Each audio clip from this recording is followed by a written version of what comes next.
ici en direct sur le Vieux-Port, en direct en face des côtes de l'Afrique du Nord pour parler de cette grande célébration footballistique de l'Afrique du Sud contre l'Afrique du Nord. Et la dernière fois, donc, nous avons parlé du rôle de l'arbitre habillé en noir avec ses cartons.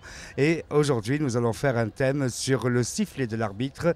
Après les cornes de brume de l'Afrique du Sud, les cornes de brume de la FIFA que nous respectons grâce au bouchon d'oreille.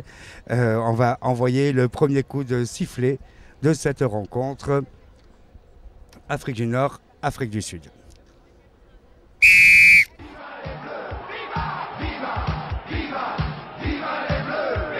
Je vis avec cette équipe, je dis qu'elle a un vrai avenir, qu'il y a des joueurs de talent, qu'ils ont montré aujourd'hui quelque chose de la générosité, de l'envie et des capacités, et qu'il y a un vrai projet d'avenir avec cette équipe-là. C'est pas à moi de répondre sur les autres questions. Donc on se demandait aussi pourquoi est-ce qu'il y avait des bouées rondes, des bouées ovales et de temps en temps des pontons carrés, alors qu'au football, le ballon est toujours rond. Il y a des décisions politiques, elles ne m'appartiennent pas. Je crois que c'est pas à moi de répondre à ce genre de questions. C'est quand même deux choses bien différentes.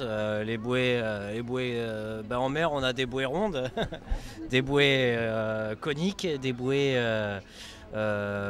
cylindriques.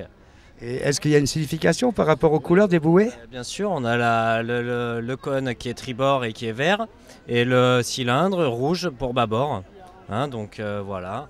Et on a aussi les zones des 300 mètres jaunes qui sont rondes, et les zones de baignade aussi, rondes. Et voilà, c'est à peu près tout au balisage latéral. Et au niveau des drapeaux, est-ce que ça se passe comme au football pour les touches? Non, il n'y a pas de touches. Non plus, on n'a rien de tout ça. On a un vocabulaire, bâbord, tribord, des zones de navigation, mais pas de corner ou de... Et si les sirènes jouaient au foot, par exemple, on va dire le Honduras contre le Brésil, qui vous soutiendrait comme sirène?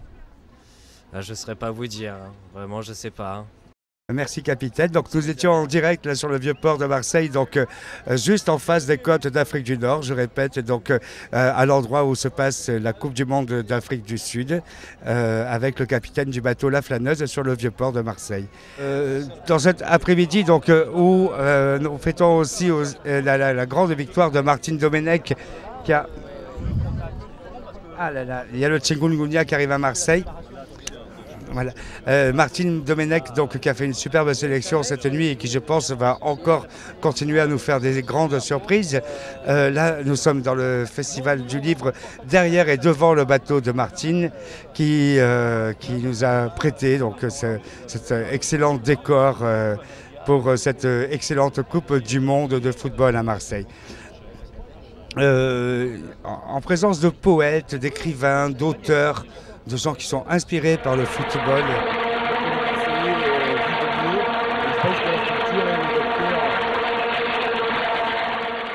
Entre le livre et le football, est-ce qu'il y a une relation ici à Marseille? Entre le livre et le football, une relation?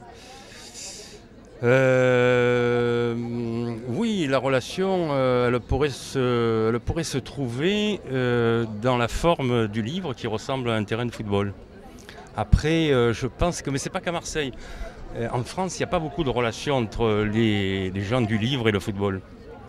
En Espagne, en Angleterre, en Amérique latine, oui, mais en France, non. Je ne vois pas Modiano parler de football, par exemple. D'accord. Si on trouvait, par exemple, des éditeurs qui trouveraient des relieurs, des façonniers, qui feraient des livres ronds, comme on fait les ballons, puisqu'on fait les terrains plats et rectangulaires, qu'est-ce que vous en penseriez? Il faudrait qu'ils soient sphériques, alors. Ça serait plus compliqué, hein, parce qu'un ballon c'est sphérique. Donc pour lire un livre sphérique c'est compliqué. Hein.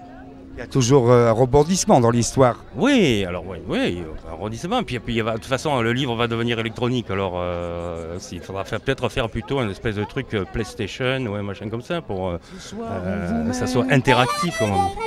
Ce soir on vous met... Là on me demande en régie, attendez, la petite Juliette, 7 ans, qui me demande en régie, oui, votre question. Oui, qu'est-ce que vous pensez du match France-Uruguay? Je pense que la France en est bien sortie. Ouais, parce que le meilleur joueur uruguayen n'était pas là, Cavagnas. Bon, le meilleur joueur français, on ne le fait pas jouer. C'est un peu pareil. Hein. Le meilleur joueur français, il n'a pas de ballon, on ne lui donne pas le ballon. Gourcuff, ses copains ne le supportent pas. Mais à mon avis, même avec Gourcuff qui est des ballons, les autres sont vraiment pas bons. Et donc ils s'en sont bien tirés, quoi, parce qu'il manquait Cavagne. D'accord. Et donc c'est Madame Domenech, donc Martine, qui fait les pronostics pour son mari dans ses rêves. Qu'est-ce que vous pensez de Martine, là, qui nous sommes devant son bateau? Je ne suis pas du tout au courant là. Tout ce qui concerne Domenech ne m'intéresse pas, ce qui fait que je ne suis pas du tout au courant de ce genre de choses. Merci beaucoup. Oui, là, en direct sur le baby-foot, on pourrait penser en fait que c'est un bonzini. Non, c'est pas un vrai bonzini. Ce sont des tomates, et des tomates qui sont sur des brochettes. Et ces brochettes qu'on anime de cette manière. Qu'on anime donc pour jouer à ce ballon rond qui est la tomate de Provence. Maintenant, je me rapproche d'un ami. L'Amérique du Sud et l'Afrique, au niveau géographique, se sont détachés à un moment. Quand on reprend la planisphère, est-ce que tu penses qu'il y a vraiment une filiation? Est-ce que les Mexicains et les Africains sont prêts, avec une grande chance, un tremblement de terre ou un tsunami, à se reformer ensemble au niveau continental? Je connais les humains. Les humains, toujours, il y a de complexes dans la vie. Mais dans la vie, c'est le système politique qui sépare. Quand tu es africain, tu es les zones sud, ouest, des choses comme ça. Ce sont des humains qui décident. Mais humains, quand on dit Mexique, ce sont des choses culture. On a décidé quand on s'appelle ici Mexique. Ici en Afrique, puisqu'il aime les choses là, il aime les choses là. Mais pourquoi pas? Pourquoi pas un jour, quand africain au Mexique, puisqu'il a de culture, il aime les choses fortes. Le piment, par exemple. Le ballon rond, le ballon qui rebombe, les buts. Qu'est-ce que tu penses des buts dans le football? Oh, c'est une chose d'émotion importante. Les choses but, tu comprends? C'est une chose quand tu es au stade ou à la télé pour regarder le match, il y a des buts, toujours il y a de l'émotion. Wow, c'est bien. Et puis c'est une chose très intéressante. Pour le camp, ou soit mexicain, soit français ou africain ou asiatique, ou des choses comme ça. Ce soir Voilà. on vous met, ce soir on vous met le blues.